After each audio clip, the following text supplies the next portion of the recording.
Okay, so I just want to, here are my talking points. I'm going to do this quickly. I want to introduce the origins of what was in my head when I started doing this work, and this comes from the laboratory, and what we were aiming to address, the questions we were aiming to address.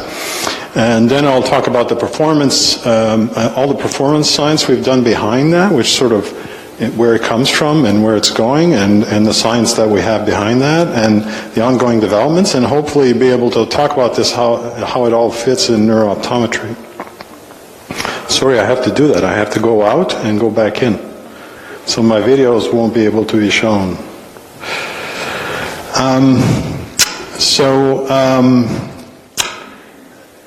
In this case, when we try to understand, the initial process was to try to understand what we do, what we need to process when we're doing things on a daily basis, okay? So crossing a street sounds mundane, but it's not when you're downtown Montreal, Toronto, or New York, or whatever, and you have to cross a street. And if you get older and you have to cross a street, then it can become an extreme sport. And if you look at athletes, well, that's the other end of the spectrum. That's what they deal with all the time, and in fact, that's how they make a living. A lot of especially the team sports athletes have to do that. So it started with the basic assumption that maybe we can sort of tap in and isolate the basic processes, or the fundamental processes of vision that are required to do optimally in both cases. Maybe we share the same mechanisms, okay? So maybe my grandmother, when she's crossing the street, she needs to solicit the same basic mechanisms as Ronaldo when he's scoring his goals and making 10 million a year. He'll say that's exaggerated, but let's see if that's true. But the only way we can do that is if we can isolate those mechanisms, right, that I'm talking about. So how do I take content away?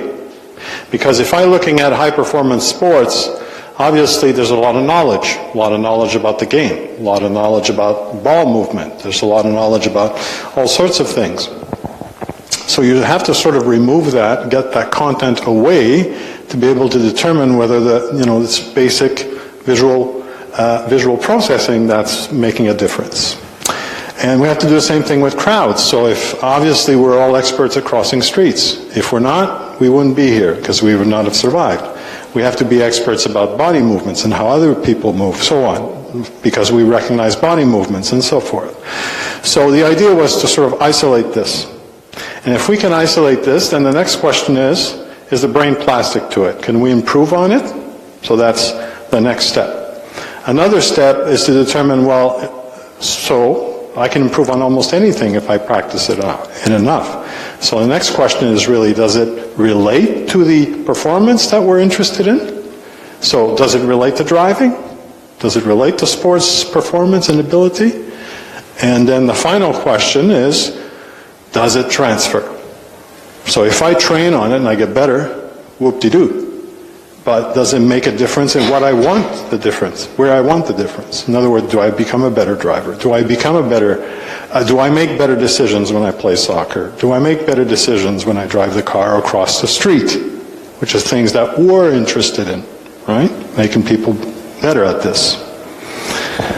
So I have to escape, switch, and go up. It's going to be painful, but there you go. Oh, and I even have the movie though. Okay, that's great. I just can't switch from one slide to the other. Talk about extreme sport. Now, I go to Thailand every year. I have a project there. This is not in Thailand. This is in Vietnam. This is Hanoi. But it's very similar in Thailand or in Vietnam. Okay, I have a project there actually where we're studying expert drivers, so people who deliver in this environment. And we have another study, and there's the same population, looking at monks, because they manage attention and concentration processes in a totally different way. It's totally endogenous, while the drivers are totally exogenous in the way they improve their performance, okay? They have to respond to what's out there. And we have to determine what the same mechanisms are. So how do people do that without killing themselves? I can assure you there are some accidents there, so there are limits to what you can do.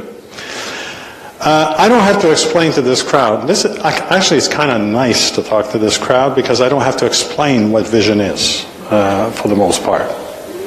Because we still don't know everything about vision, so I'm still learning about vision. We know we have to see. We know we have to see well. We know we have mechanisms that are required to get the information. But when we're talking about decision making, so if we're talking about extrapolating how we assess or measure vision and then how we train vision and now how that translates into performance, where we want people to make better decisions in the field, then we have to consider cortical processes. We have to go up one level. There was an animation in that slide, but it didn't work. So here we go. Tolerate this for me, please.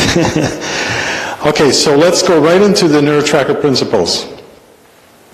So we have, and I took away a lot of slides because first it was 50, now 40 minutes, so hopefully I can do this in 40 minutes.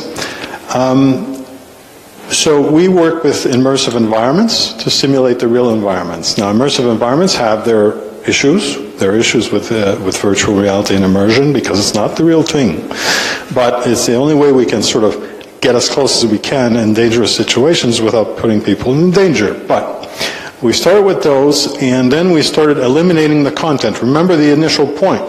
I want to get at the systems and see how far down I can go without any specific content and still have a relevant exercise, a relevant measure of people's ability, a measure that relates to their performance, and a measure that I can improve and then transfer to their performance.